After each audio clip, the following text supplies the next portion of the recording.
It's the match preview. Today we're going to be talking about Luton Town hosting Portsmouth, a very informed Portsmouth, need I remind. My co-host, as always, it's Mark Ryman. How are we getting on, Mark? Yeah, I mean, they could be in form, out of form, shocking form, worst form in the league, and I still think we're going to struggle. But yeah, that's how I'm feeling. Spin. Positive. 3 on the spin. Yeah. I'm glad you're feeling positive. I'm not. Well, we'll talk about score predictions later. Let's kick this off with a very brief recap.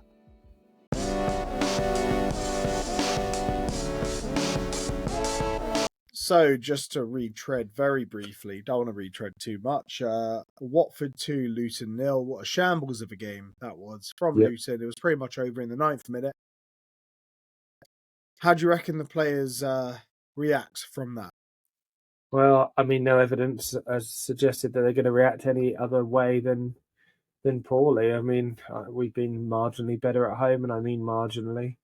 But we've got no cutting edge. There's no confidence once we get past the halfway line. In fact, team look like they're completely out of ideas after about 5 minutes. It's like all of our attacking play has to happen within the first 5 minutes, and if we don't score 2 or 3 of them, that's us done.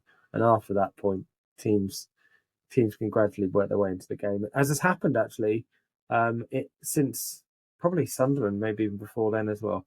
So I think that will happen. I think we'll come out for 4 or 5 minutes. We'll look at it to impose ourselves on the game, and then we'll make a stupid mistake, and they'll probably score, and that'll be the end of that. That's my view. I can't think of any evidence to suggest otherwise. Yeah, it's always the same, isn't it? It's an error, as you say. We impose ourselves on a game for 3 minutes if we're lucky, and then balls it up. This time it was Mads Andersen that made the balls up, with Kaminsky as well being there. Yeah, I mean that is good. That's unforgivable from both, really, and I think that both should be out of the team. And we'll talk about team news in a bit, but neither of those should be on the pitch for me on Saturday. Neither of them. Yeah, well, we'll see if Kaminsky does get dropped. I've had enough talking about. Yes, another loss. Honestly, we could just use the same recording over and over again and just cover our mouths and replace the team name. Yeah, exactly. Yeah, it's getting to that level. Right, it's time for the team news ahead of Pompey.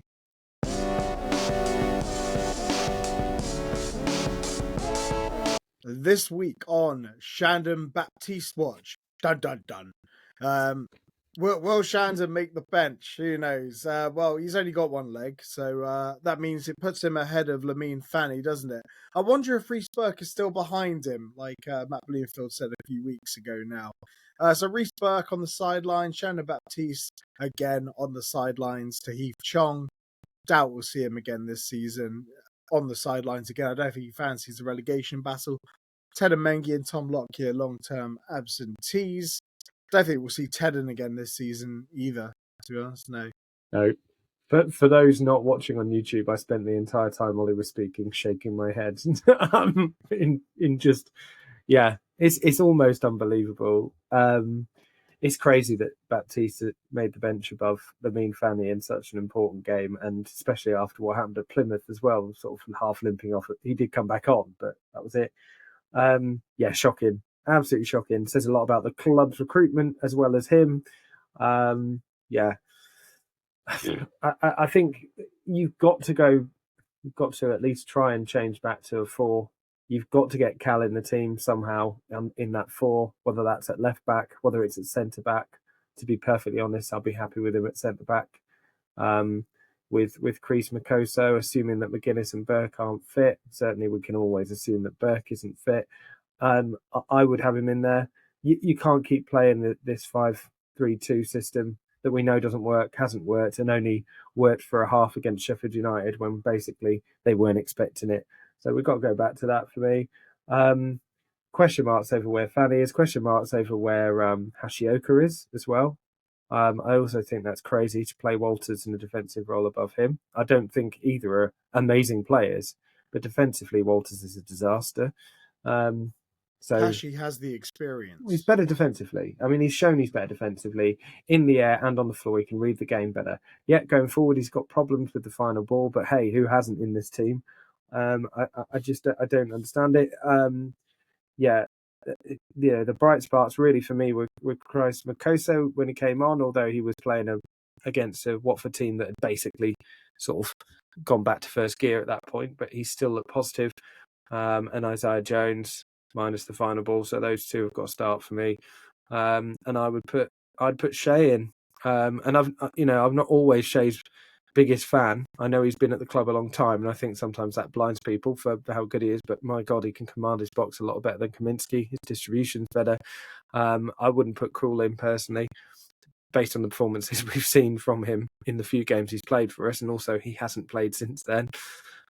But yeah, for me, that's it. Up front, I would have both Morris and Adebayo either on the bench or not in the squad at all, and see what you get out of Brown and Nordas.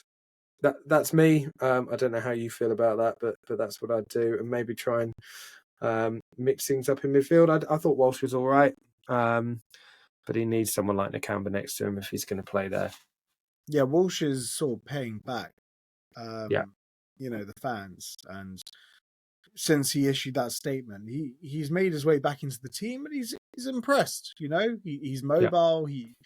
He finds people with his passes. Yes, he's not the most progressive person. He sort of passes it sideways, but he looks tidy when he does it. And to be honest, like no one else in the team can do it, and someone has to do it. Yeah. It's just the problem with the passing forwards. I'd have Walsh there, but to be honest, I don't think it really matters who you have in the team right now. If we did play a three at the back, then yeah, I think it's got to be Cal. Cal has to be in the middle. I'd like to see Makoso next to him. What he can learn from Cal would be good. Otherwise, yeah, we're just a complete shambles right now. We really are. To be honest, I'd like just to see Matt Bloomfield just do what he wants to do now, not try and play a 3-5-2 because that's what we're all used to, but play a 4-2-3-1 like he wanted to, play a 4-3-3 like he wanted to, and just prepare for next season. Blood some of the youth. I like to see some of the youth in. Yeah, I agree with you. And to be honest, if he doesn't do that, then I don't think he's the man for next season anyway, because that's the last thing we need. We don't need somebody that loses their bottle and their kind of their imprint, particularly when we've only signed players for a 4-2-3-1 system. So if he doesn't start doing that, then yeah, for me, that's alarm bells ready for next season as well in League One. So yeah, I completely agree with you. Stick as many youth players as you like in the team. Can't do any worse, etc., etc. Yeah, hope for the best. Yeah, and talking about new signings as well, like we don't get to see Bowler play in this system. We don't see Ali play in this system because we're not playing with wide forwards. And then Asgard as well, like in the system we're playing, we can't service him. We're bypassing him. We need to get back to that. I understand that we don't have a left or right back that can play in that system. But just, I'm sure we have a youth player that can do it, Like Benny Benegard just signed a new professional term. Christian Chigozi signed professional terms. Give them a go. They're so highly regarded. Bring Ollie Lynch back from Hemel Hempstead. I know that's National League South or whatever, but he's young. He's full of confidence. Just play him. If you're good enough, you're old enough, or whatever the saying is. But I'm just sick of seeing Carlton Morris. And there was, I hate to rehash the last game. There was a moment when Isaiah Jones went down in the box. I think it was in the first half. I didn't really see it at the time because we were the other end.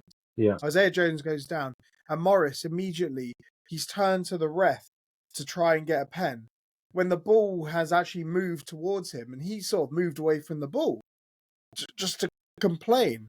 Yeah. Got a touch of the James Collins about him. Remember how James Collins always did this? Like he'd go down. Yeah. Yeah. It's getting worse and worse. It screams a player out of form and trying to, push that onto other things. Don't get me wrong, the ref was a shambles, but yeah, I mean he's been doing it far too much, and he's not warranting it because He's not winning the ball. You were talking about Walsh passing sideways and backwards as well, but part of that is the reason that players like Morris are not making any moves. They're not running for the ball. There's no one in front of them. How many times in the last game did we see players like Isaiah Jones get in good positions, look up, and there's no bloody person there, and then just wait, pass it back, get it back to Walters or whoever, and then eventually get the cross in. So, yeah, couldn't agree more. Get a whole fresh lineup on there, because these players, from whether it's confidence, whether it's ability, whether it's they just can't be asked to be part of a relegation fight and don't want to be part of the club, it's not working. We need to change things up drastically, even just to prepare for next season. Yeah, 100% agree. It is a case of now planning for next season, because this season it's a write-off. I can't see us getting out of it by any stretch. No chance. It's just the optimism in me now. That is the only thing that I have going for me right now. Just the hope. Like, I've accepted that relegation is going to happen, but I still hold shreds of hope. I'm an idiot. I know that. Right. Anyway, so let's take a look at what is that new section, isn't it? What did we call it? I think haven't we met before? Met before. There we go. That's it.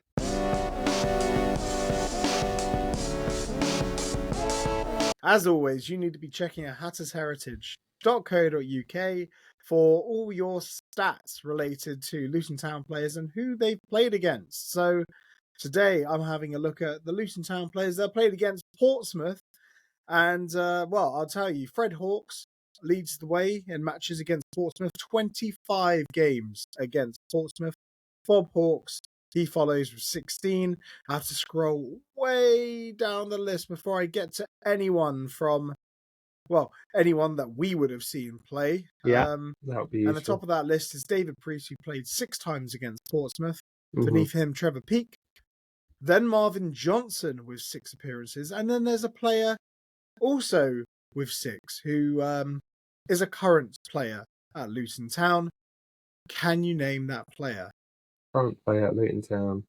It's always, if they're in the current squad, for me it's maybe not James Shea. I was going to say James Shea, but he wasn't in all of the Championship. It wasn't in the Championship. Would have been League One and a bit of League Two, wouldn't it? Maybe James Shea. Go on, I'm going to go James Shea. So I could have actually told you that they're at the club currently. However, they're out on loan. It's actually Pelly Ruddock. Oh, right. Yeah, well, I didn't include loan players. Right. Oh, I thought I'd been really clever with that. Never mind. Okay, do you want to go for the next player from this century? That is this century, so recent then. Okay. That's played against Pompey. I think this person has played against Pompey 5 times. I feel like it'll be since the promotion back into the Football League. Feel free to correct me. I just think that I can't remember us playing Portsmouth huge amounts in the early 2000s. It's from mainly because they were in the Premier League. Yeah. From our League 2 era, right. I can give you a it's not Cam, is it? Clue for this. Yeah, it's Cameron McGeehan. Yes! I was thinking, is it a player that played for both? I was going to say, is it a player that played for both? The clue I was going to give you was he broke his leg there. Which would have, it would have given it away. Well, Cam's on my mind because I thought you were going to ask me players that have played for both, you see. So I was thinking Cam or Cal. But yeah, fine. There you go. I can't believe Cameron McGeehan went and played for Pompey after what happens. The way the crowds. I think fans hold on to these things more than players, don't they? Particularly when it got him back into English football. Right? Was that the first move back to England after his stint in Belgium or whatever? Belgium. Yeah. Okay. Well, I think that was very successful. I'm happy with that. I'm happy with that. Yeah. Right. Well, shall we kick it over to Phil now? He met with the opposition. So, take it away, Phil. Thank you, Ollie, and thank you, Mark. Good to hear from you. As I saw you guys, obviously, on Sunday, and we moaned all the way back to the cast about how dreadful the situation is and how bleak that performance was on Sunday. So, it's tough times at the moment, tough times indeed. But I'm here today because I'll be speaking to Andy from the PO Forecast. Andy has been really good this season so far. He's got through his own tough times with Pompey lingering at the bottom of the table for some time till the turn of the year, really, and they've come out the other side because of good management and great home form and an upturn in form of some of the players, which is something that I think we can all say as Luton Town fans that we wish for. But we'll see what his thoughts are going into the game on Saturday at Kenilworth Road. It's crux point now, isn't it? I mean, I feel like I've been saying that for quite some time, but it really is just so bleak. I think there's some outlets that are giving us like a 2% chance of survival. There's a 5-point gap to above the relegation zone, and if you look at the way we've played in the last few games as well as all season, it's not good, is it?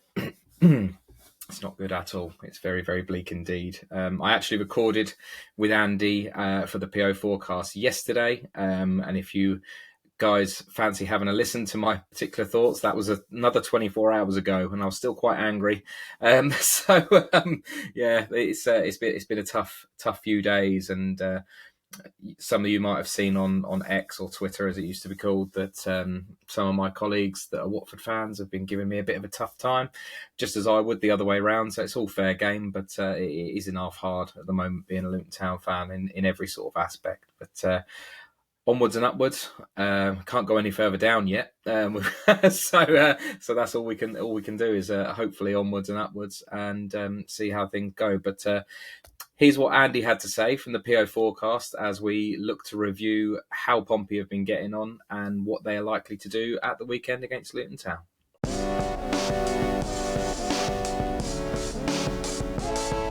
Okay, everyone. So as promised, I've got Andy here from the PO forecast. Like I said in my introduction, I was on his show yesterday and I was spilling the beans about just how tripe Luton are. So and Andy promised me that he would get on his soapbox today and talk to me all about Portsmouth. So Portsmouth are on the back of 3 straight wins at the minute. So Andy's got that feeling of winning games that Luton fans have been absolutely starved of for a long old time. So Andy, despite your face looking a little bit stern at the minute, I'm sure you're smiling underneath.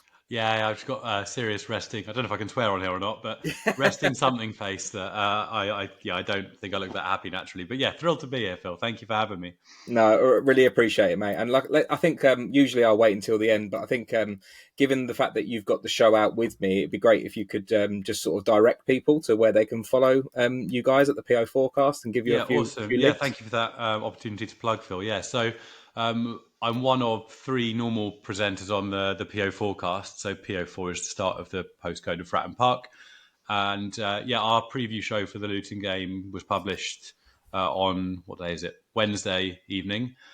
We had the wonderful Phil with us previewing the Luton game, amongst other things we chatted about on the pod. So our normal 2 main co-hosts are currently away this week, eating a lot of very fun cakes in Amsterdam. So it was myself and two of our sort of first choice substitutes who come in from time to time this week. And I think we had a good natter about the possibilities for the Luton game, and we generally try not to go too high, too low. We don't sit there slagging off the team like some podcasts of some teams do.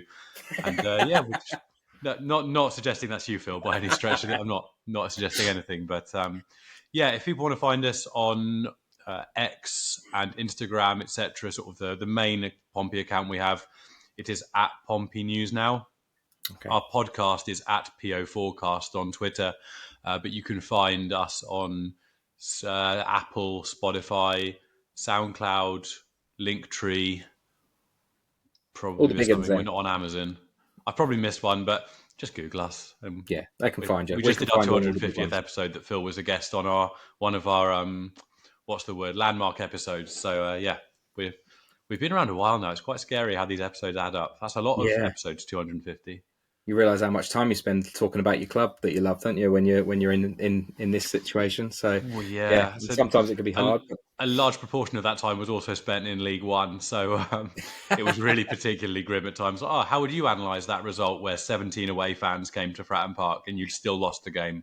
What a great question! And it's Yeah, I don't want to think about the number of hours I spent doing that. I'm looking forward to it next year. So I'll be Oh definitely no, don't. I'll be You messaging you in never the know. background asking for tips on where to go in these grounds that aren't sold League out. One Or group anything chat's like lovely and friendly. Don't worry, Phil. There's some great guys down there if you do go down and we don't join you. that. No.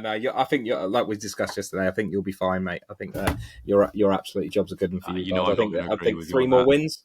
Three more wins. I You know, I'm reckon. not going to agree with you. I mean, yeah, that soundbite would not be friendly if I'm like, yeah, we're safe, and then 4 games later we're sitting in 23rd and going, oh, I might regret saying that. So Yeah, true enough. I'll wait till it's a Not until the fat mathematical lady sings, certainty, mate. and then I'll be on board.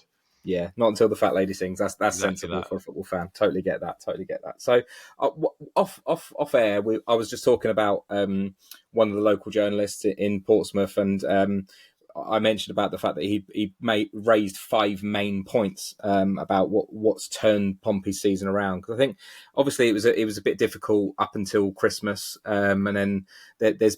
I was looking through the sort of the scores earlier on today, and it felt like you were getting wins at home, and then occasionally you get a bit of a pumping, but since January moving forwards into February, you've been pretty solid, and you've put a really, really good run together that's put some serious distance between you and that dreaded dotted line. So from your perspective, Andy, as a fan, because as much as I can get that from a journalist, what are your thoughts on sort of major changes that has led to this upturn in form and ultimate sort of like trajectory towards safety?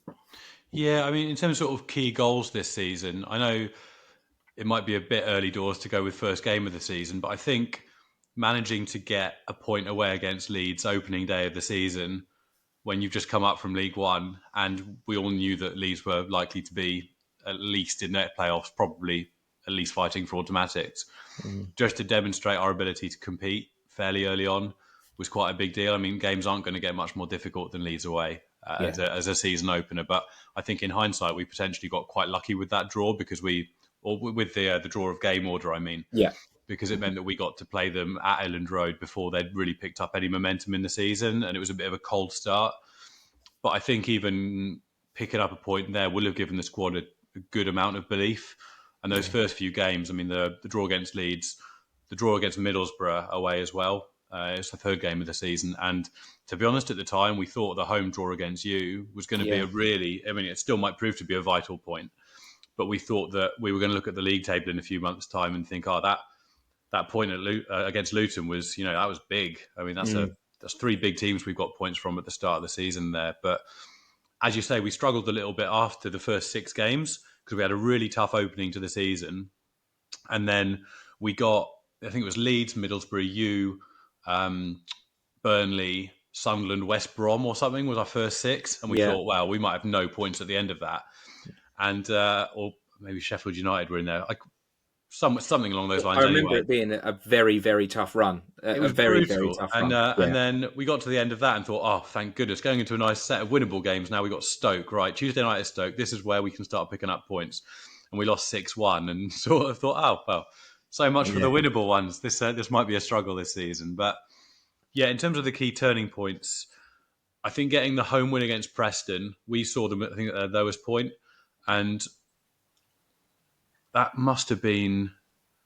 Was that our first home win, the Preston game? We'd got a couple of draws up to that point. I don't know if we'd won a game at home at that point. We'd only scored a few goals at home at that point. I mean, we didn't score a goal at home until October off our own players' bodies. The only goal that had gone in at the Fratton end was off Luke O'Nien against Sunderland in a 3-1 defeat. So getting that first actual goal scored by a Portsmouth player at home was quite a big thing to get off our backs. And yeah, I think the resounding win against Preston that was very dominant and deserved, having a similar against Bristol City at the start of December, against a very, very established championship side that, they're there or thereabouts mid-table at the end of most seasons. Yeah. And then doing similar to Coventry and winning that game 4-1. It's very cliche, but there is a lot of belief that gives you when you're seeing your side not only able to compete with these teams who we've kind of been looking up at from the league below for the last, 7 years in League One plus 5 in League Two. We've been up going, these are really big hitters. Even teams like Bristol City come across as a big hitter when you're sat there losing in the League Two playoffs 2 seasons out of 3. So to come up and have a bit of squad changeover, but to see quite a lot of the familiar faces who have been working their backsides off in League One, turn over Bristol City 3-0 or turn over Coventry 4-1. Yeah. And it's really rewarding. And I think inside the dressing room, that will give them a similar emotion, I would think, because they worked so hard last season to earn this right to play at a higher level. And the difference in level is noticeable. Whether we go down, whether you go down, whatever, if either of us go down, we will notice it next season. Yeah. Yeah. The quality of football it's a mammoth leap. And then it's the same again between League One and League Two. And then it's the same between the Championship and the Premier League. I swear the gaps are getting larger between the bottom of one and the top of the other. Absolutely. So they work their backsides off on a number of really cold, unpleasant evenings in small stadiums when it was -4 and there were 17 people watching and literally more Pompey away fans than some home fan bases were able to, just because of the size of the location. That's not me throwing shade at the teams. It's just there's small places, and they've really earned this right. And you could see the confidence sort of flow into the team, and picking up wins against teams like Middlesbrough later in the season, and even in the games we lost against, let's say Sunderland, for example, the second time we played them, you could see the gap had narrowed from when we first played them in the season. And we lost 3-1 at home to them early in the season, and it would have been more if they'd bothered pushing for it. They switched off quite a lot towards the end of the game. But then the 1-0 we lost later in the year, it wasn't a comfortable afternoon for them in the slightest. And similar with Burnley. I mean, Burnley just didn't really look like they came and actually wanted to win the game, which was odd. But we had the better chances in the Burnley game. We should have beaten them at home, really. It was James Trafford, as much as his antics annoy the life out of me as an opposition fan, which is kind of the 100%. Point of him, is why he's good at what he does. He made a couple of absolutely unbelievable saves towards the end of the game that won them a point. And fair play. You've earned the point if your keeper's doing that. So that's a very long-winded answer that I don't know if actually has answered your question. Right. It's been a bit of a roller coaster, which is a massive cliche, but it's also accurate. But it's also one of those things where that's what brings the excitement about football, isn't it? And as much as you've had hard times, and it's not nice when you're sitting during those hard times. Like I say, we've been messaging on and off throughout the course of the season, and it's been really tough. And there has been really difficult times. But I think one thing that I wanted to draw attention to, which, like I say, I read in that article, so it's not an original thought, but I tend to sort of agree with it from an outsider's point of view. And it's about the fact that you stuck with your manager throughout, despite the difficult times. And I wonder if, in a weird way, the fixture list kind of helped with that. So it gave him a little bit of leeway from going up to from League One to the Championship and being like, actually, you are messing with the big boys for the first couple of months, and we'll see how it goes. But it's been noted that how pragmatic he's been. So whereas in League One you had all the possession, you were sort of swashbuckling, like blowing teams away sometimes, and actually he's had to take stock of the fact that, where are my strengths in the squad? Where do I have to negate the opposition? And I just thought it would be nice to sort of draw attention to the fact that there's a manager there that's sort of cut his teeth in the in the lower leagues, and he's making a bit of a name for himself. And even one of the things that was in the article was a lot of Pompey fans are probably quite pleased that he's sort of going under the radar, because he's worked wonders. Yeah, absolutely. Signed a new contract recently as well, which is, as far as I'm concerned, better than a new player signing for me. And I think, are we the only team now from sort of 14th downwards who hasn't had a manager change this year, I think? Yeah. And it's something like in the Championship, I think he's the longest serving manager at a club except Michael Carrick, I think, of the clubs who are in the Championship now. Yeah.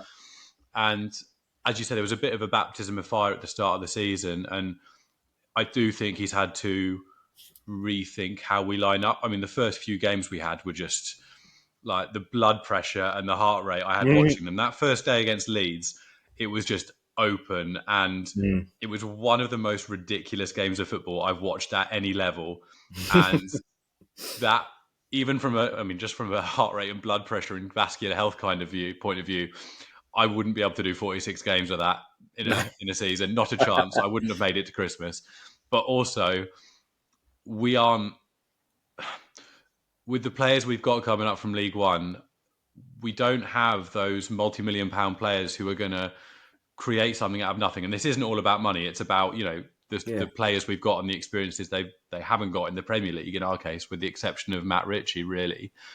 And if we tried to do that every game and go toe for toe in an open game, we're going to get destroyed over the course of a season. There'll be a couple of really amazing games where we pick up famous wins, but it's not going to pick us up as many points over the season as being a bit more pragmatic. Yeah. Almost swallowing our pride a little bit in terms of us not being able to do what we did last year, because we're not as good as the teams around us relative to how good we were to the teams around us last year. And where we started off playing sort of that nice short ball football playing out from the back, I think we probably talked about it earlier this season, to be honest with you, Phil, but Sunderland just in that first game just sat us on our backside in every sense of the word. Yeah. And that we tried to play that ball out from our back four to the two central defensive midfielders in a 4-2-3-1.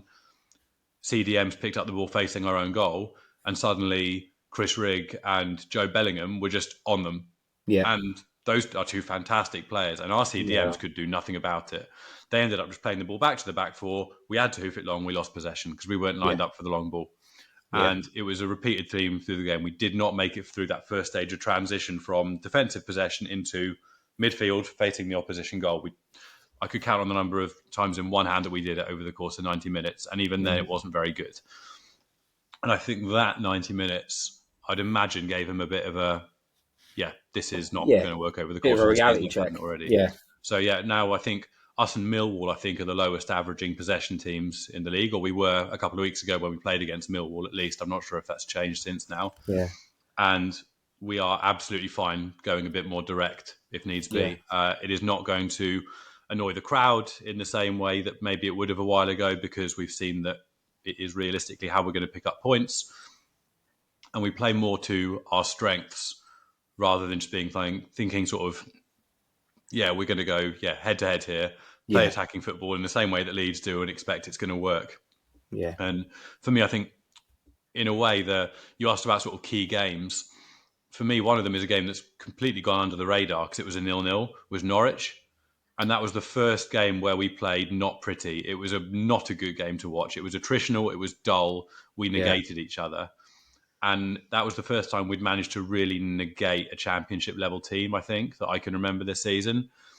So in a way, I think that boring, mundane 0-0 was a huge step in the right direction, because it showed that we could blunt opposition teams if we set up in a different way. Because blunting is not something we did well over the start of the season. I mean, obviously the 0-0 against you was a bit different because we are lining up against 10 men for the last hour and a bit of the game. Yeah. And we just weren't able to do that because we had a lot of centre-back injury issues, which, to be fair, we still have now, just different ones. And I think that was potentially quite an important game in a low-key way as well. I think this is the thing. This is why we do the opponent's preview, because that is the sort of one where you would have just glossed over it if you're not completely in tune with what's going on with your opponent. I would never have picked that in a million years on a lineup of different scores. So this is why it's insightful. So, but one of the other things as well is that you mentioned earlier on about the fact that Matt Ritchie's back with you guys, and I look at him being on one wing, and I look at Murphy potentially being on the other wing, and the sort of pace and the guile. I think those two probably were. I think Murphy obviously is very, very pacey, and I wonder with him. Obviously, I think he's 30 or so, 30-ish sort of years old, and you kind of think that sounds about right. He looks about it. Yeah. But he's also one of those ones where you think he's not. To my eye, I don't think he's got a lot of miles on the clock. Do you know what I mean? I think that he's had his injury problems. He had a lot of injury problems.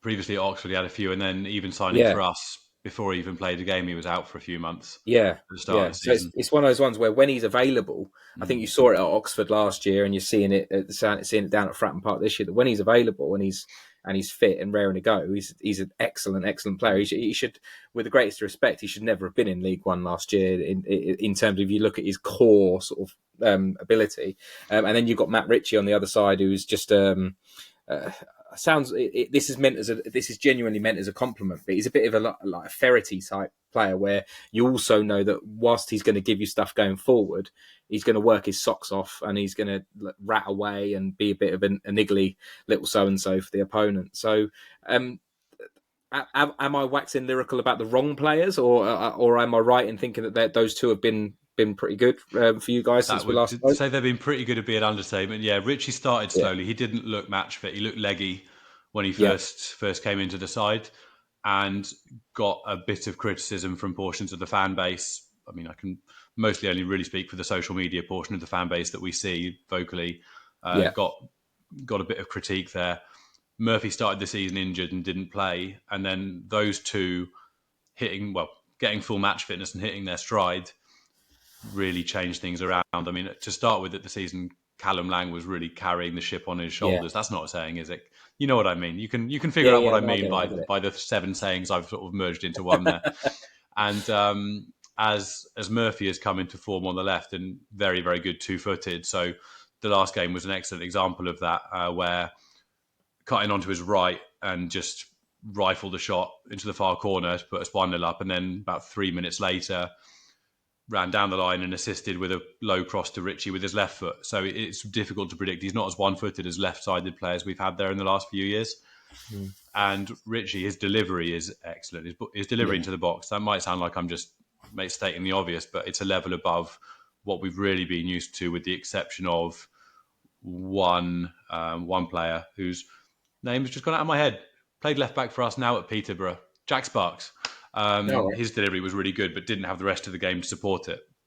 So, yeah, Ritchie has got on the goal sheet a little bit, on the score sheet a little bit more as well in the last few weeks. Murphy has just been incredible. But it's really interesting with Murphy because his goal-scoring record in League One with Oxford wasn't brilliant. I think that's one of the reasons he hasn't got picked up, is because his actual hard metrics maybe weren't amazing.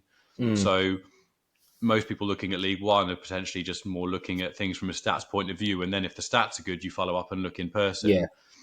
And I think maybe it was some of the more intangible things that he was doing for Oxford. And he's come to us, gone up a level and is scoring. So riddled me that. I don't know where it's come from, but certainly not complaining. I mean, the other one that's important, and he missed out in the game against Luton before because of his surgery. But the other one that's, in terms of if you're looking at metrics and if you're looking at like just discrete numbers, is Colby Bishop. I mean, he's scored 5 goals in 20 games, but from many accounts that I've looked at, he seems to be the sort of the glue that stitches things together, and he seems to have become like not just important, but like hugely important. I think again he's another one that signed a new contract. Am I right? Yeah, till 2028 as of 48 hours ago or so. Yeah, it's really, really recent. That is, yeah. So like I say, it's not always about the hard numbers. It's about what you bring to your team, isn't it? Honestly, yeah. I mean, if you did it purely on goal scoring, and if you didn't actually watch the Pompey games, you would potentially think, he's being carried a bit there. He's being bailed out by Murphy, Lang, and Ritchie playing in the 3 behind the 1. But he brings so much more to the side than that in terms of his strength for sort of holding up the ball. On occasions where we've been penned in, his ability to have the ball cleared out to him and then get the foul, buy the foul, and sort of buy us a bit of time, especially when we're under the cosh. I think it was the Cardiff game last week it would have been. I think it was that game where we dominated early, should never have let Cardiff they scored with their first attack. And then it's just that nervy time in the second half when you're 2-1 up in a game you've had the best of, but there's always going to be a spell where you're under the cosh for a little bit. Yeah. And for about 10 minutes, Cardiff just pelted us and absolutely dominated the game. And Bishop was that out ball where he waits around sort of just inside his own half. Long ball gets cleared out to him. He's got that sixth sense to know where the ball's going to be, or it's been trained into them, probably a little bit of both. And he'll win the free kick. And suddenly we're 40 yards up the pitch. There's a break in play to get us a little bit of a time just to diffuse being under the cosh, and we've got possession of the ball. His runs create spaces for others in that 9 slot. His movement makes or breaks whether or not the runs from 10 and on the 2 wings coming inwards have space or not to run into. He's, in terms of chance conversion, he doesn't look quite as ruthless and sharp as he did last year. But having said that, he's playing against defenders a level up. But sort of the chances he has had, annoyingly, the one really nice finish he scored turned out to be offside. So a lot of people have forgotten that. He made one really nice finish a couple of games ago that turned out to be off. But showed that he has, not the way I thought that he'd lost that sharpness, but that touch is still there. Yeah. And he's a good person to rally around, to be honest with you. He's a natural leader on the pitch. And you never know with the finishing side. And I think the finishing side, is it a case of, it could just be the case of like acclimatising to the level, because by all accounts that I've seen, it's a case of his core strength, just to be able to hold off the defenders that are, like I say, they're obviously a step above what the League One defenders are. He's got that absolutely tied up. So naturally, the next step will be converting those sort of chances when he does start to get on the end of them. So the confidence of a new contract, the confidence of having a season under his belt of playing at this level, next season he could absolutely set alight, couldn't he? Absolutely, and sort of from a gameplay physique style, it is different to our other number nines. So Marco Mani, who's on loan from, I want to say, Brighton, and has been out with injury for a little while, but came on and scored sort of the goal that sealed the game against Oxford last week. He was less of a physical presence. Cassini Yengi, who's been out for a while with, I think it's a calf injury he picked up. He's been out for 6 to 8 weeks. Right. Again, more of a running at the defence kind of player, less physical, and has also struggled with that transition to the Championship. And then Tommy Waddingham, who we've only seen 10 minutes of, signed from Brisbane Roar, I think it was, in the recent window. And we've seen 10 minutes of him and he's scored one when we were unfortunately already 5-0 down. But, goal to game ratio is pretty good. Yeah. But again, not the same build. So Bishop is kind of unique in our side in his ability to do that. We've tried to, while Bishop was out, replicate that by playing Christian Sadie up at 9, who may have been playing at 9 against you. I can't remember what our lineup was. I remember, so he's more of a 10 naturally. He's got the strength at 9, but stocky.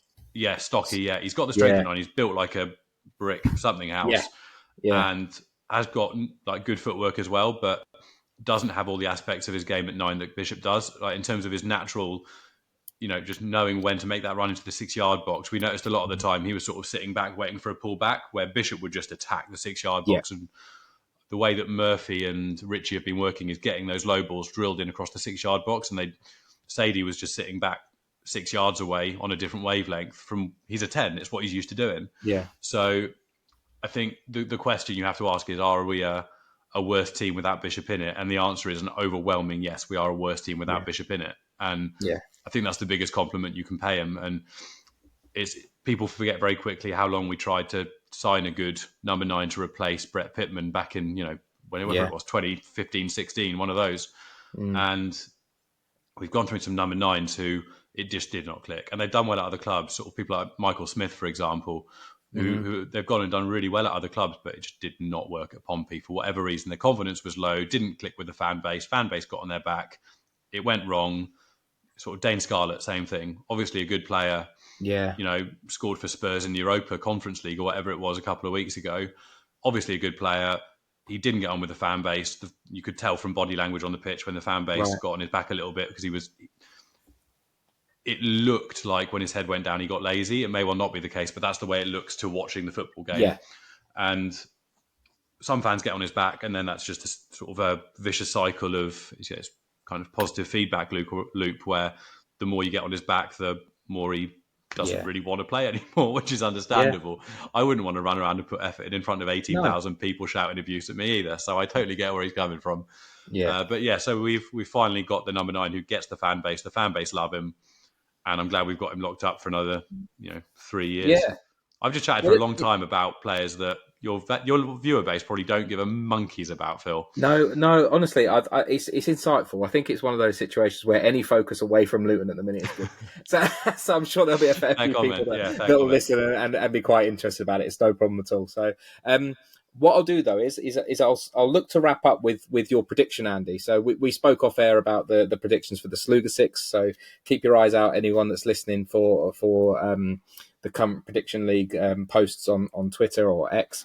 But Andy, you've given me your 5 scores. What are you going for Luton versus Pompey? We spoke on your podcast yesterday about sort of defensive frailties for both sides, but we've just spoken quite some length about like how good your front line and wingers are. So what are you going to go for?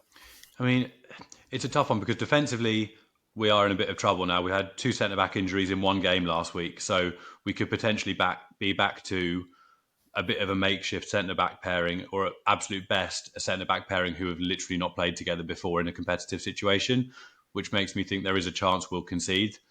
And then your response to that on our pod was, Andy, we don't score any goals. Yeah. I think you scored, which is a very fair riposte, to be honest with you, Phil. I think is it 2 in the last 5 you've scored or something? Yeah, it's not good. my friend at work today who's a Luton fan, and he doesn't really seem to think you're going to get anything from this game as far as I can tell. He turned up to watch a presentation I was doing today with his Luton scarf on, by the way, Oh, good on him. He's in keeping the preparation faith. for the weekend, which wasn't at all distracting in an academic context where I was trying to do my job in a semi-serious way, but apparently he was happy to divert that. Anyway, the question you asked, match prediction, I still think we've got to concede in us because of that back line. Having said that, even without Callum Lang, who was our sort of focal point and is now out for the season, we've got enough going forward that I'd back us to get on the score sheet. And I guess, therefore, I have to go for the very boring 2-1 Pompey win, which obviously I'll snap your hand off for in a heartbeat, however nervy it is. But 2-1 Pompey I win. think a lot depends on how Ashish at 10, who's just sort of settling into that role on loan from Sunderland, how he settles into that role, because Lang's boots are very big ones to fill. Yeah. And thus far, the signs look good, but the sample size is small. So assuming Ashish clicks in well and his movement keeps being as good as it has been in the last couple of games, then we'll go with a 2-1 Pompey win. Lovely stuff. Well, thank you very much, Andy. I think it could be, from a Luton's perspective, just to sort of before we sign off. I didn't really say this yesterday, but the more I thought about it afterwards, it's one of those ones where I think because of the situation Luton are in and the desperate sort of point of the season that we're at, I feel like it could be a case of if you keep us quiet and if you get the first goal, anything before sort of 25, 30 minutes, Kenilworth Road could be quite a difficult place to be for Luton's team, to be honest with you, Luton's management, because quite frankly, it's been really, really tough. So I think from a Pompey's point of view, if you can keep us quiet, restrict our chances for the first half an hour, then it could get toxic to the point of your benefit. If your viewers come and listen to our episode, I think it's something that that's after you'd signed off on the preview, something that we chatted about, the three of us, was if we score early, is Luton really a place at the moment where if you go a goal down or 2 goals down, is there that fight and determination in there in the players? And I mean, you know that better than I do, but that's where we're sort of seeing possibilities. I think looking in from the outside is that, is there that confidence at the moment? If we can get you down and on the back foot, is it really going to be a wounded animal that lashes out and then sits us on our arse? Or is it going to be a sort of a wounded animal that lays there and isn't able to do anything about it? And whimpers in the corner. I think that's unfortunately so that that's fast probably start. If we can do that fast start, I think that's what Messina will be saying, to be honest with you. Start fast, put them on the back foot, and they're potentially not going to have the reserves there to do anything about it. And from Pompey side, that's what we've got to hope happens. But I've watched enough football to know that predicting this stuff based on the last few weeks is utterly pointless. And it might be that you're 3-0 up within 20 minutes. And I've seen it all before now. So we can dream, mate. But like I say, it's a pretty bleak time. And you've spoken to me for near an hour across 2 evenings now, and you know that what my sort of thoughts are. But we'll wrap it up there, Andy. Thanks again so much for joining me this evening. I really do appreciate it. And like I say, for any listeners, look out for Andy and his colleagues on the PO Forecast. Rewind back to how you can listen to some of his stuff, and like I say, catch up with what I had to say yesterday if you're interested about Luton Town and my viewpoint on the game. But Andy, once again, thank you so much, mate, and I'll chat to you no doubt on Saturday. And take care for now. Thank you, Phil. I'd recommend your viewers also listen back to the preview from the very start of the season, where you were fairly confident about how Luton should be picking up 3 points if you were serious about automatic promotion. So I think if they want to giggle, they should go back and listen to that match preview as well. Yeah, clip that up, mate. Clip that up. Lovely to chat, mate. Always a pleasure. Cheers, pal. Thank you. So there you go, ladies and gents. That was Andy from the PO Forecast, the Pompey fan. He's a little bit wary about getting ahead of himself with regards to Pompey and how they're doing, but I personally think that they're far and away from any danger at the minute. Like I say, I think that maybe 3 wins in the remaining games, and bearing in mind their form at home, I think they'll get over the line pretty easily. One of those wins could potentially come at Kenilworth Road, as much as I hate to say it, but he gave me some confidence by saying about the fact that they've had some defensive injuries. So it might be a case of us being able to play on that and give ourselves a bit of a lifeline. So I'll hand over back to Ollie and Mark with a little bit of a glint in my eye and a little bit of a hope that we can try and get something started, because we need a win at some point to try and kickstart ourselves and scrape our way towards an unlikely survival season. But take care, everyone, and see you at the Kenny. And we're back. Thank you very much, Phil. Appreciate it, mate. Right. So, Ryman, who is giving you sleepless nights from this Pompey team? This informed Pompey team. I don't know whether it's sleepless nights anymore. I sort of accept defeat before we even started. So it's got to that point. No offense, Pompey fans. Matt Ritchie probably. I mean, he's been a bit hot and cold, but he's still got the class, the quality of a Premier League or ex-Premier League player. I think he was very good in their last game against QPR and to get a goal as well. He may have done. Now I've said it. I think he did. Yeah. So yeah, I'm going to go Matt Ritchie. Obviously, the Colby Bishop stories are a nice positive one as well. I think he came back in really full of form. I think it's dropped off a little bit, but yeah, either of those. But Matt Ritchie, I'll go with. Still 5 goals in about 10 games or so for Colby Bishop. Really good. Not to be sniffed at. For me, it's Josh Murphy. I think it's Josh Murphy, not Jacob Murphy. It's Josh Murphy. I always get them confused, but that happens with identical twins, right? He's doing really well. He's got 9 assists this season, 6 goals, which is absolutely mad. I think I saw a stat. He has the most open play crosses in the league, which is mad. Wow. Like, fair play to him. Yeah. Fair play. And someone like Colby Bishop, that it's meat and drink for a striker like Colby Bishop. When Murphy's just swinging those balls in constantly. I'm worried about him because he's going to be playing on their left, our right. So he's going to be depending if we're playing a 3-5-2 or not. He's going to be behind Isaiah Jones. He's going to be playing up against Ruel Walters or Daiki Nishioka. Better not be playing against Ruel Walters. Oh, yeah, exactly. Well, he'll be behind Ruel Walters if anything. Well, he will be. Yeah, of course. Yeah, obviously. Walters doesn't know how to, defend. No, as shown by Watford's second goal. Where chasing down Chak Fatadze. Put a leg out. Yeah, it was embarrassing. Yeah. It was embarrassing. Right, but now it's time for some score predictions.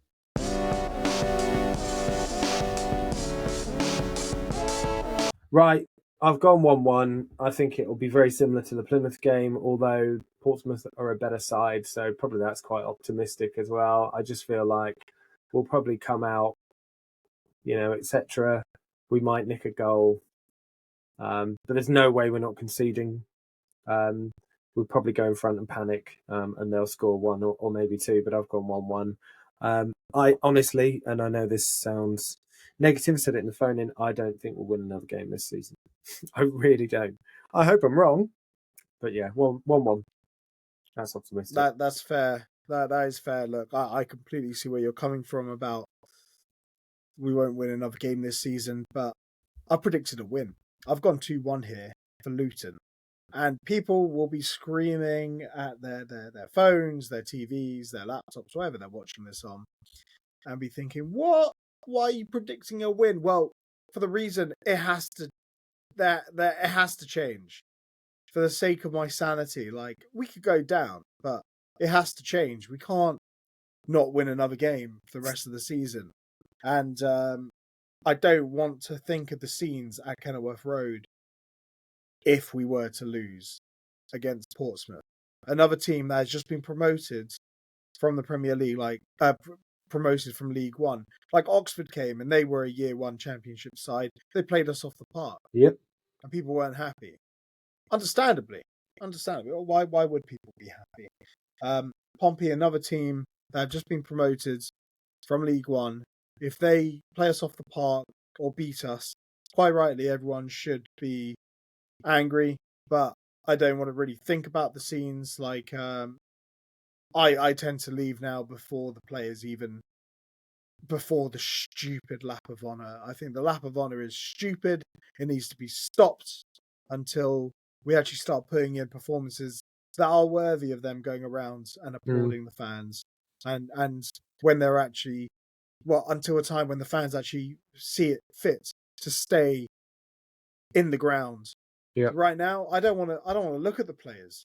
So for that reason, I'm predicting a win because I have belief that our players aren't such sacks of shit that they are showing themselves to be right now.